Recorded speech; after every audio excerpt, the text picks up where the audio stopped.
Good morning. We welcome this new day we've received with song, hymn number 298, Wake Now My Senses, with words by Thomas J.S. Mickelson, set to traditional music. Please make sure your microphone is muted and sing along enthusiastically.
Morning, and welcome to the Unitarian Universalist Congregation of Gwinnett. My name is David Morgen. My pronouns are he, they, and it is my great pleasure to lead this worship service today while Reverend Jan is on sabbatical. She will return to the pulpit March 13th. Welcome to those of you visiting us from the UU Church of Catawba Valley. Our choir will not be joining us today in person, but will listen to recordings of them performing during today's service. If you have a chalice at home to light with me in a few minutes, please have it ready. We arrive from many places and many life experiences as we gather to recall our true selves, reflect on the meaning of our lives, and explore questions of ultimacy together. We are people who are new to Unitarian Universalism and people who are lifelong Unitarian Universalists. We are people of many religious beliefs and spiritual practices. We affirm and promote the responsible search for truth and meaning. We are people of many genders, sexualities, ethnicities, origins, ages, shapes, sizes, and expressions of our true selves. We affirm and promote the inherent worth and dignity of all people. We are people of all ages and family structures, and we each bring gifts, talents, and passions that serve to affirm and promote communities with peace, liberty, and justice for all. We are people of covenant who engage with one another in ways that promote and affirm justice, equity, and compassion in human relations.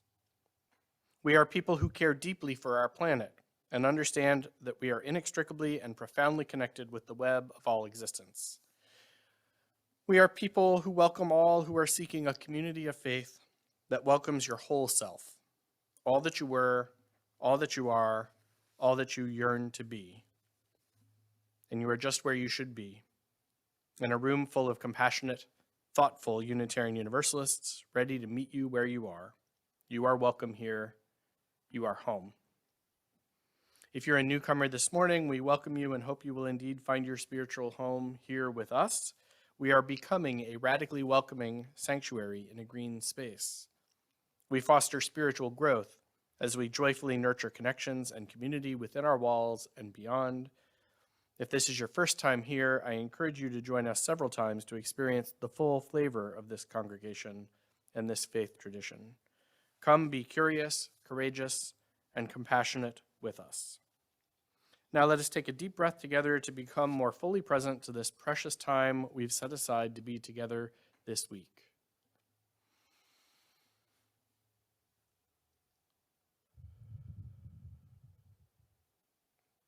As sound vibrates through us and around us, may we be reminded how deeply and profoundly interconnected we are with one another, all humanity, all beings, all living things, and all the stars in the cosmos.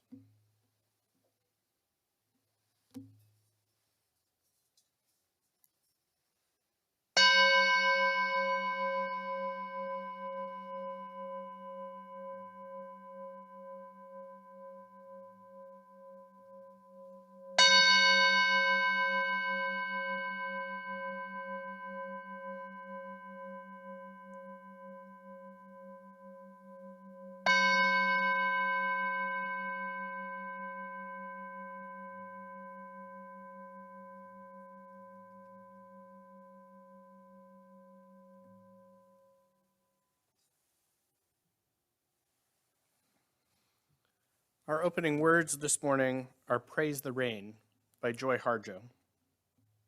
Praise the rain, the seagull dive, the curl of plant, the raven talk. Praise the hurt, the house slack, the stand of trees, the dignity. Praise the dark, the moon cradle, the skyfall, the bear sleep. Praise the mist, the warrior name, the earth eclipse, the fired leap. Praise the backwards, upward sky, the baby cry, the spirit food. Praise canoe, the fish rush, the hole for frog, the upside down.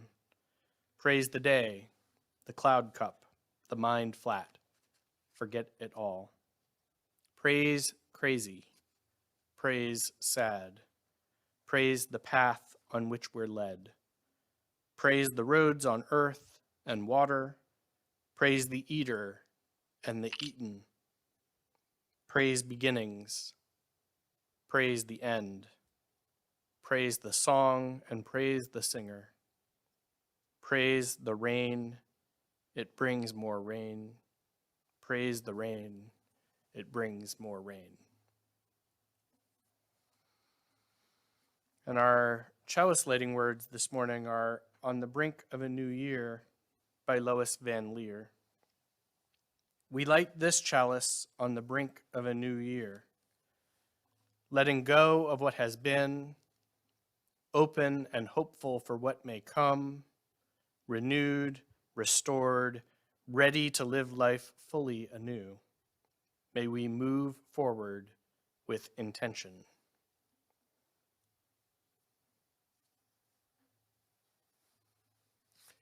Helena, would you like to open the Wonder Box?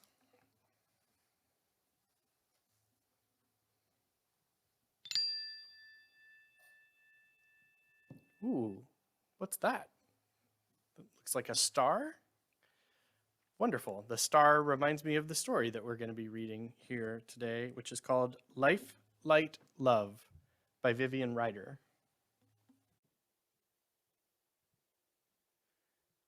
So life, light, love. A child is born on earth. A new light shines in the universe. God loves earth as much as we do. Mountains, clouds, apple trees, oceans, and the moon. Dogs and bogs and frogs, God loves us more than we can understand. Someday we will. People wonder about the meaning of life. The meaning of life is love. Like a tiny seed, we extend our fragile roots, our tender leaves. As we grow, we reach out our arms to others, to the world, to the universe. We see that we are all connected. We grow by being kind, by sharing, by loving each other. We grow by learning that if we hurt others, we hurt ourselves because we are all one. This lovely planet is our home for now. We need to cherish and protect her. Earth is always changing, and this can be frightening. There's no reason to fear change because we are eternal beings. Our earthly lives are important because we're learning compassion, kindness, and generosity. We're teaching others to not be fearful. We are finding our God spark as our souls grow. We approach joy, love, light, and paradise. And now let us enjoy hymn number 175, We Celebrate the Web of Life, with words by Alicia S. Carpenter and music by Melchior Vulpius.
An Offering by Robin Wall Kimmerer.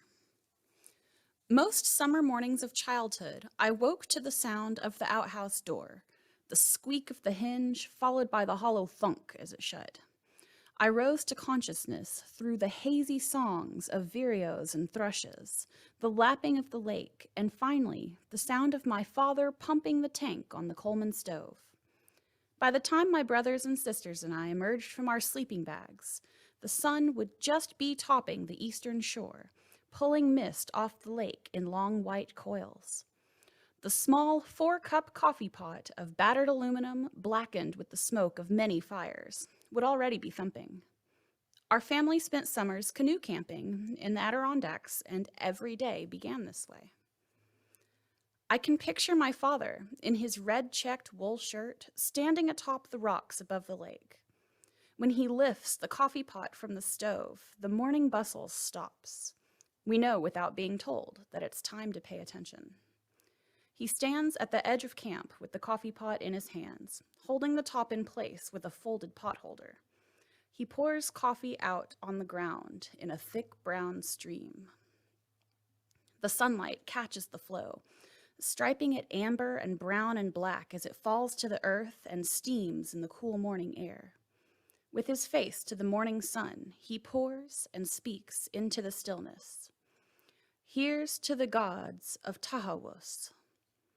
The stream runs down over smooth granite to merge with the lake water, as clear and brown as coffee. I watch it trickle, picking up bits of pale lichen and soaking a tiny clump of moss as it follows a crack to the water's edge. The moss swells with the liquid and unfurls its leaves to the sun. Then and only then does he pour out steaming cups of coffee for himself and my mother, who stand at the stove making pancakes. So begins each morning in the North Woods, the words that come before all else.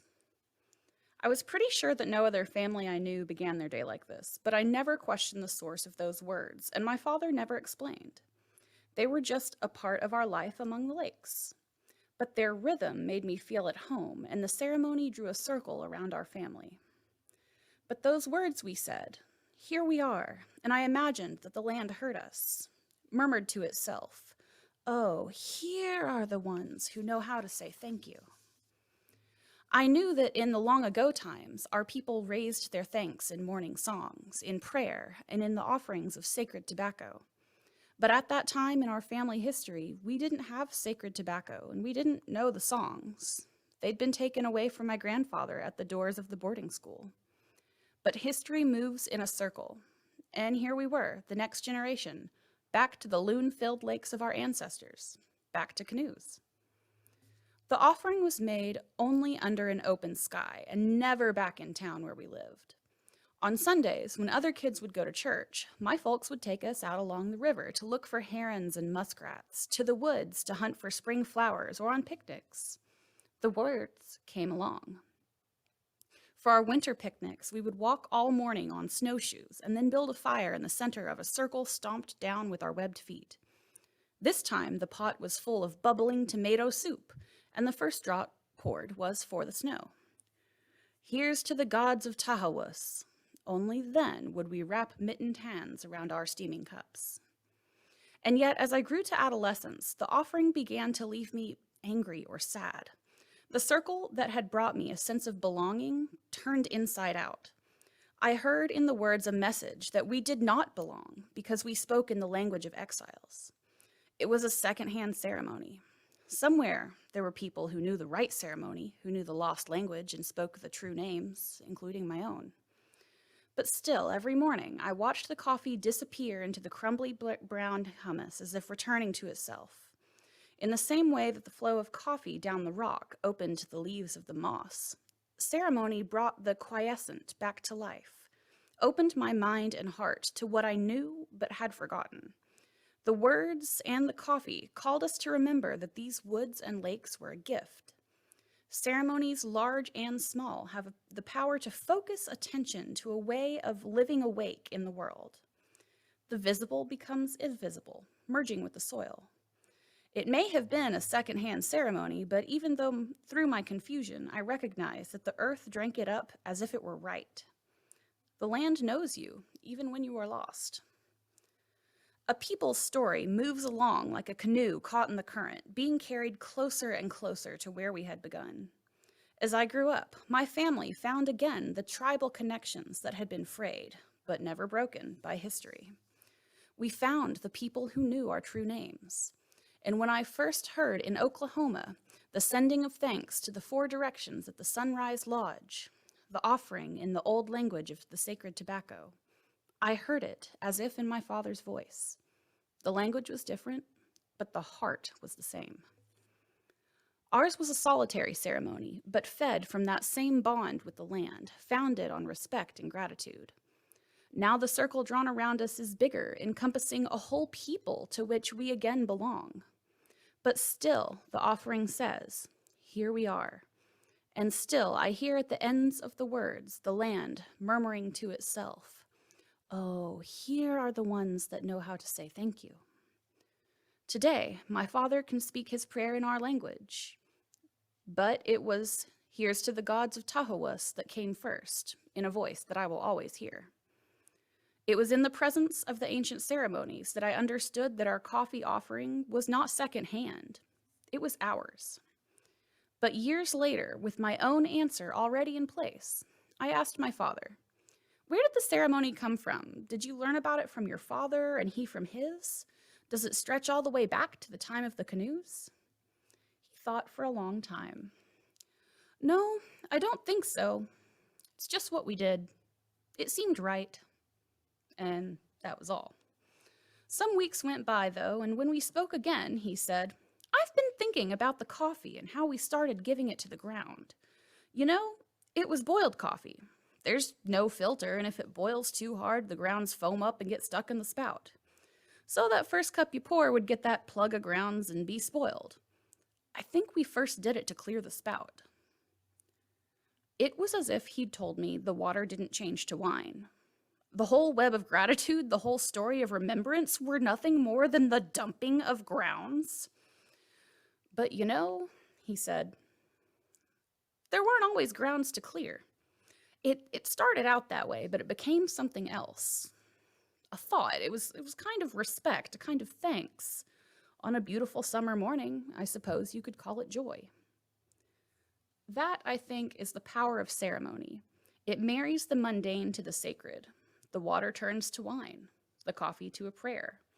The material and spiritual magic, like grounds, mingled with dirt, transformed like steam rising from a mug into the morning mist. What else can you offer the earth, which has everything? What else can you give but something of yourself? A homemade ceremony, a ceremony that makes a home.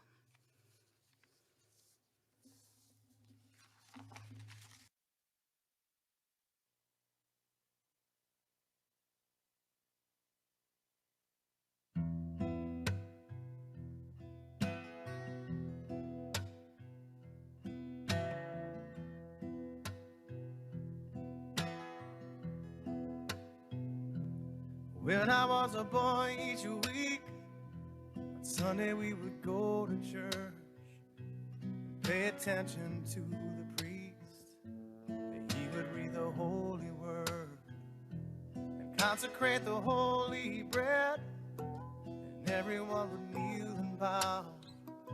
Today the only difference is, everything is holy now. Everything is holy now. And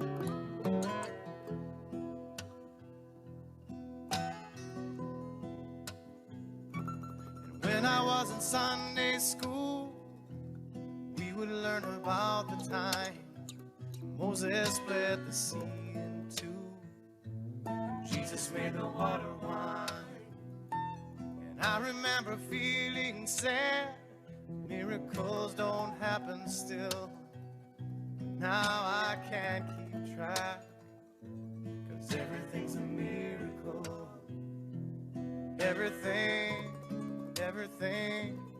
Everything's a miracle.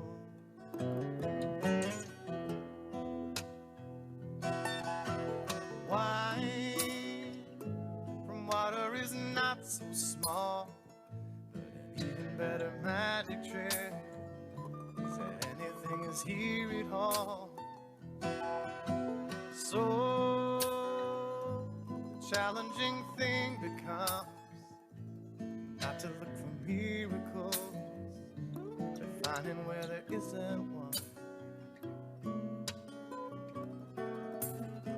When holy water was rare at best, it barely wet my fingertips, but now I have to hold my breath like I'm swimming in a sea of it. It used to be a world half there, heaven's second-rate hand-me-down, but I walk it with a reverent air, 'cause everything is holy now.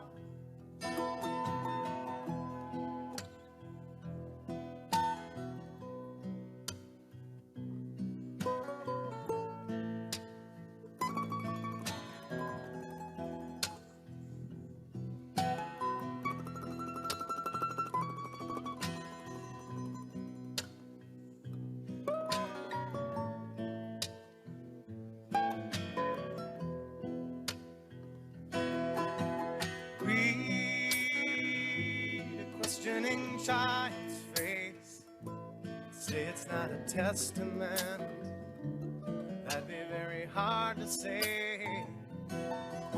See another new morning come, and say it's not a sacrament, I tell you that it can't be done.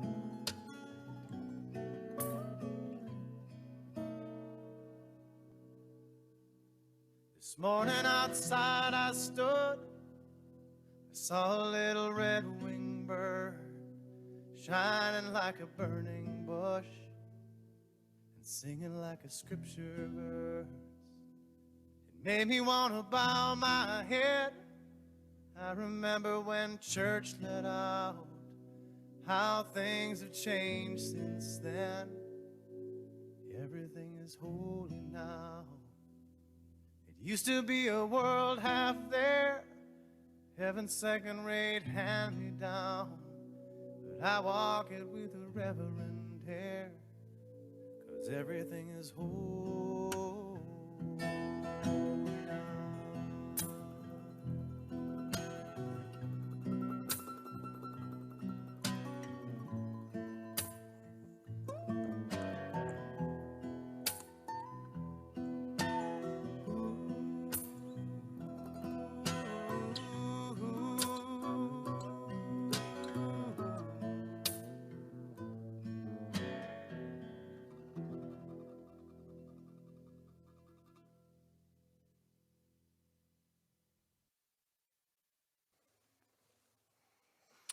I really love that chapter from Braiding Sweetgrass by Robin Wall Kimmerer that Elna read from a few minutes ago. My childhood was very different from the one that Kimmerer describes. In my family, there were no rituals of any kind, really, let alone rituals that helped me to feel connected to the earth or to express gratitude. I grew up among the strip malls of Broward County, Florida, and there was precious little in my life as a child that ever made me feel anything like a connection with the natural world. A couple of canoe trips on Peace River, but even when we went camping, there were really very few moments that that really fostered that sense of connection. I was in the Boy Scouts for a little while, and all of our camping trips were at Hollywood Park in downtown Fort Lauderdale. We would pitch our tents right along the jogging trails and the concrete pads, and it never felt to me like what camping as I had pictured it was supposed to be. None of the counselors or other scouts ever seemed to feel any kind of reverence or connection to the earth. It was just a thing to do. The first time I really remember feeling that kind of powerful connection to the earth around me was when I was in college, actually. I spent the summer on the island of Andros in Greece one year. My history professor had purchased 12 acres on the island and had founded a nonprofit organization that he was starting there. This was not long after the breakup of Czechoslovakia and Yugoslavia. The countries had collapsed and broken up, and there were thousands of children who were trapped in orphanages who were politically stateless. So as the nations broke apart and formed new nations, none of the new nations would claim those children and give them citizenship. So they were stuck literally in orphanages where nobody would take care of them. Everybody said they were somebody else's problem. So we started a nonprofit where we were going to build a school for these politically stateless children on the island of Andros, and we were going to smuggle as many of the kids out of former Yugoslavia as we could and bring them there, and they would live on this island and be educated and raised there. So I was one of the first groups of volunteers to go out there, and we were preparing the grounds. So I spent the summer building walls on the terraced areas where olive trees would eventually grow. And I helped to build a cistern to catch and store rainwater, and I carted rocks and cement up the mountainside by hand in a wheelbarrow, and all kinds of other manual such labor. This is my first time ever outside the country. I had no idea what I was doing. Even when I flew out there and traveled by myself, and I had sort of vague directions as to where it was on the island, and I didn't really occur to me until I had landed in Athens that I wasn't really sure how to find where I was going. But I managed. I spent everything I had on my plane ticket to get there and back. It was quite an adventure. I learned lots of valuable lessons. But what I really remember the most from that summer was the stars.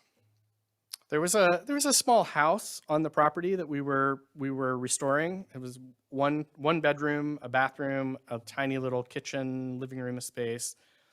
But I spent most of my time when I wasn't working at manual labor on the threshing floor, which was an ancient circular space where grains were threshed and winnowed.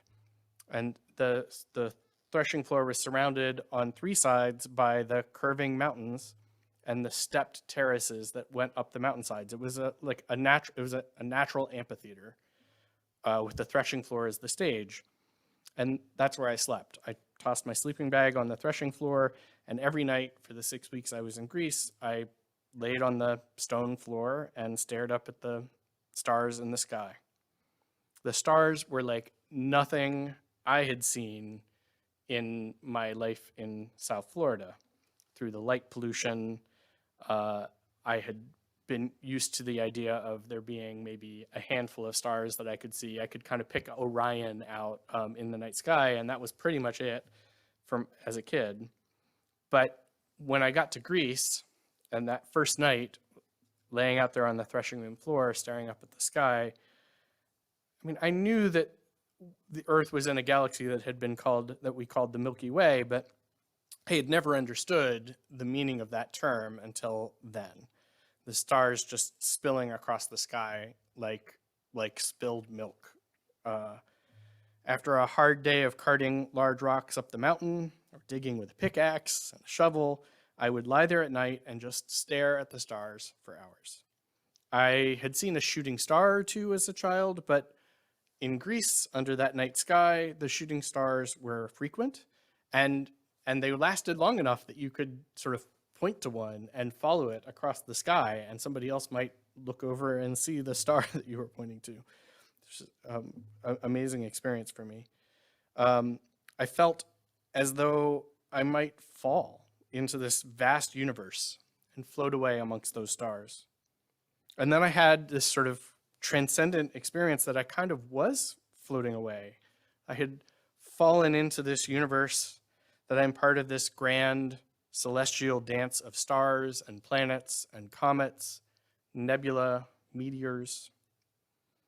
I may be riding on the back of this planet we call Earth that's tied to the tail of the sun at the center of a string of planets as we whiz through the universe, but I'm floating through a celestial sea that created me. I'm one with the universe. I wondered where in that vast ocean above me had been the star that had exploded to make the dust that accumulated into this solar system that I call home and begat the elements that make up my being and course through my veins. It's the same stardust that we all share as we eat and breathe and drink, as we are born and as we die. I am a manifestation of the universe as much as the sun and the moon and the rest of the stars. As far away as they may seem, I can touch them all, hold them in my hand. They are my hand. And we're all of that same stardust, however we want to divide ourselves up. Nations, races, species, animate, inanimate, animal, vegetable, mineral, we're all the same. The connection is immutable. We've borrowed these little bits of the universe to take shape in this way and at this time. I thought about those politically stateless children that I had hoped my work would one day be serving, and how ridiculous it was that there were children wasting away without anyone to care for them because of some idea that national borders meant they were not fully human. We will pass away, and our borrowed pieces will return to the universe to redistribute as chance will have. We have no say over that. The footprints we leave cannot be in sand or marble or air or water, but in the connection between all the things in the universe, and that includes you and me. The stars opened something inside me during those summer nights.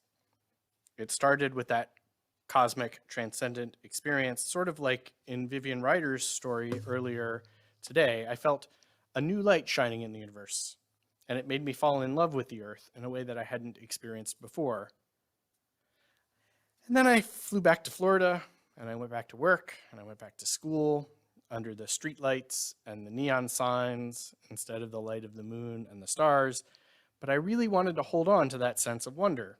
And I started to think about ways that I could be intentional in my practices and thoughts so that I could hold on to some of that feeling of connection with not only the earth, but the whole of the universe. I started to construct little rituals for myself to try to remind myself of the way that I had felt that summer. I would make a point of sometimes too late at night, probably driving out west along Alligator Alley to try to get away from some of the lights so I could kind of remind myself of a bit of that sense of the night sky that I had remembered in Greece. I started driving to work less and rode my bike and tried to sort of connect myself to that physical exertion and the sense of the connectedness to the space.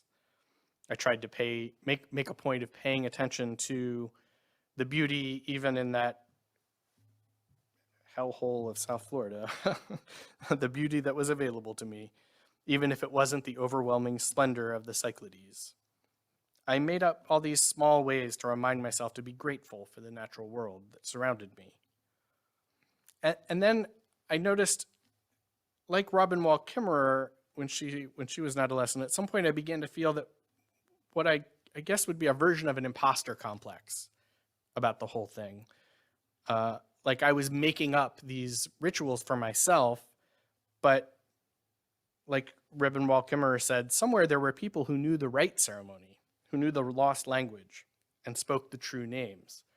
And I started to feel inadequate for the ways in which I was trying to hold on to this sort of cosmic understanding of my place in the universe without really having any idea what I was doing. I don't know exactly when that imposter syndrome feeling faded for me. I just tried to keep pushing through with it. But I suspect that it really faded when I became a parent and seeing that my daughters needed to feel connected to the cycles of the seasons and the earth around them. We would start little gardens, and we had ceremonies. I've talked previously about ceremonies of expressing gratitude to each other at dinner, and all of those ceremonies felt kind of improvisational and made up to me, but I could see how good they were for my children and for me. And so I kept at it. And it's grown over time that those homemade ceremonies and rituals really helped me to make a home for my daughters and for myself.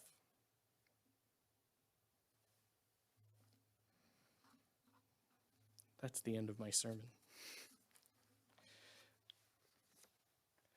I invite us now to enter into a moment of silence as 2021 comes to a stumbling close and we look ahead with trembling hope for a new year.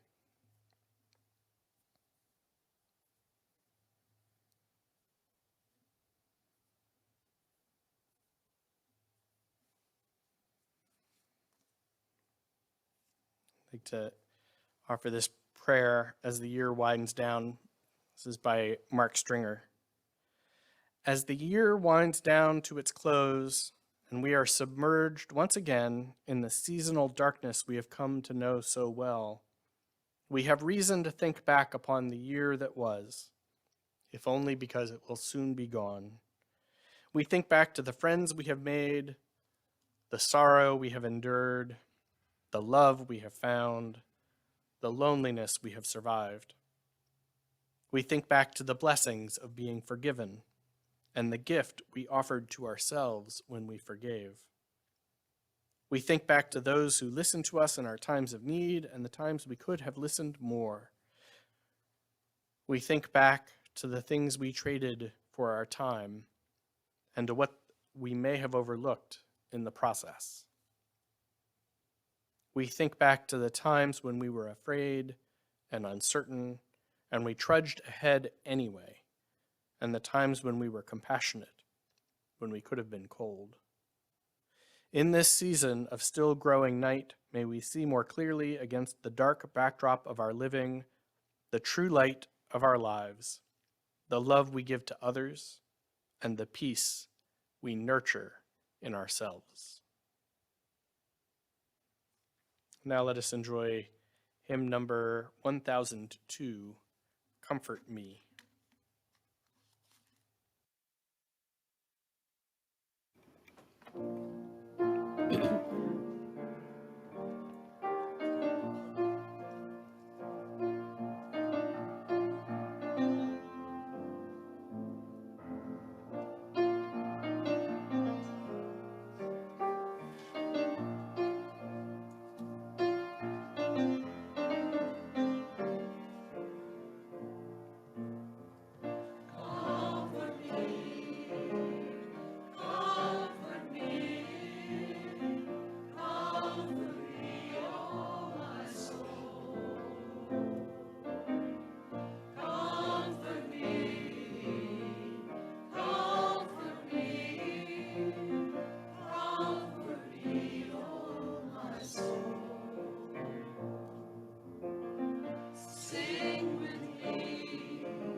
Our congregation is committed to creating a more compassionate world. To this end, each quarter we split our plate collection with an organization nominated by people in the congregation and selected by our Giveaway the Plate committee. Our fourth quarter plate recipient is Lost and Found Youth, a remarkable nonprofit organization that seeks to alleviate homelessness for LGBTQ young adults ages 18 to 25. They provide temporary housing, food, clothing, case management, counseling, life skills training, job readiness training, linkages to physical and mental health care, and recreational opportunities. Our plate contributions also support the shared ministry of this congregation, so I ask that you please give generously to support the work of this important ministry in our wider community, as well as the vision and mission of our congregation. As we listen to a recording of our pianist Brian Bishop playing Lo, How a Rose Ever Blooming by Johannes Brahms, you will see on the screen ways to contribute to our offering via PayPal, Venmo, or by mailing a check payable to UUCG at the address shown. If you're worshiping with us for the first time, your presence here today is a generous gift to this community. You may choose to let the plate pass. The offering will now be most gratefully received.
May the generous gifts received this week move us towards realizing our vision of a more connected and compassionate world.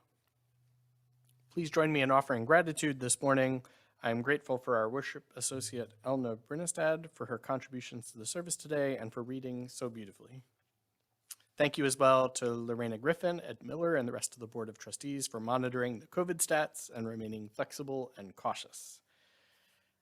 Thanks to Dan Kelly and Justin Miller. We've been having pretty significant audio and visual challenges over the last week, and they have put in a huge amount of effort and work over the last week, repairing soundboards and reconnecting and disconnecting and reconnecting and playing around with all of that stuff so that we can continue to function. I'm very grateful for their work. I'm also grateful to this morning's tech excuse me, this morning's tech team, which I'll repeat their names.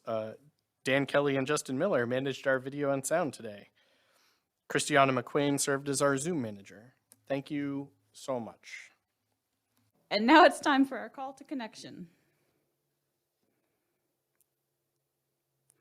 If you are new to our community, you can feel free to sign up for our weekly e-news and newsletter at info@uucg.org. And you can check out our website, www.uucg.org, where you can find upcoming programs and events by selecting calendar. And if you would like to register for any of those events, you can click on Register for Events on the homepage. You can also find recordings of past services on our YouTube channel. The food collection for the Lawrenceville Cooperative Ministries is on the first Sundays of the month from 2 to 4. The list that they need most right now: jelly, canned tuna, canned food, dry pasta, toilet paper, shampoo, toothpaste, and diapers sizes 3, 4, and 5. If you are interested in faith development, there are faith development resources available for all ages and for inspiration and to explore UU sources, values, and faith beyond just Sunday morning. And you can check the e-news and the UUCG newsletter and the website for the various ways to connect virtually. Our adult and teen faith development is online on Zoom on Sunday at 10 a.m. Exploring Tarot is Sundays at 5 p.m. However, we will not be having that today, but usual Sundays, 5 p.m., just not today. Spiral Scouts is the second Sundays of the month at 12:30 p.m. Belief Exploration is also the second Sundays of the month at 12:30 p.m. Yarns from the Heart is the first and third Wednesdays at 10 a.m. And Book Group happens third Wednesdays at 7 p.m. The Gwinnett Interfaith Alliance is the first Thursdays at 7:30 p.m. The only offering on here that is not virtual is the choir, which is Tuesdays at 7 p.m.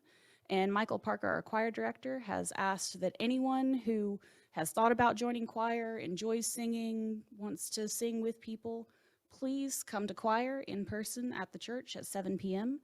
Please do make sure you wear your mask and have your mask. It is an entirely masked event.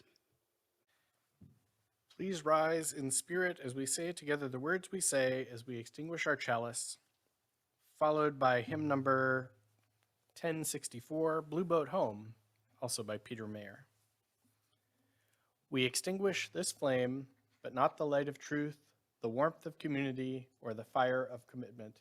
These we carry in our hearts until we are together again.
Our closing words today are by the Reverend Scott Taylor. It's called It's Flung. Joy doesn't simply arise, it flies. It flings. No, it is flung. It is passed. It is spread between you and me, between the one who just received a gift and the one that has been looking for it a long time. It's a beautiful and elegant contagion over which we have more control than we think. If only we share it, if only we notice that it's not ours to keep, but ours to pass on. So let's light up the world, friends. Joy blesses us with its exuberance, so we can make that blessing grow. Our service has ended, and now our service to one another and to our wider communities begins. Thanks to the UU Church of Catawba Valley for joining us this morning. I hope you found something of value here today. Be well, take care of yourselves, and reach out to connect with others. Please be safe and careful over the upcoming New Year's Eve holidays. I wish good things for us all in 2022.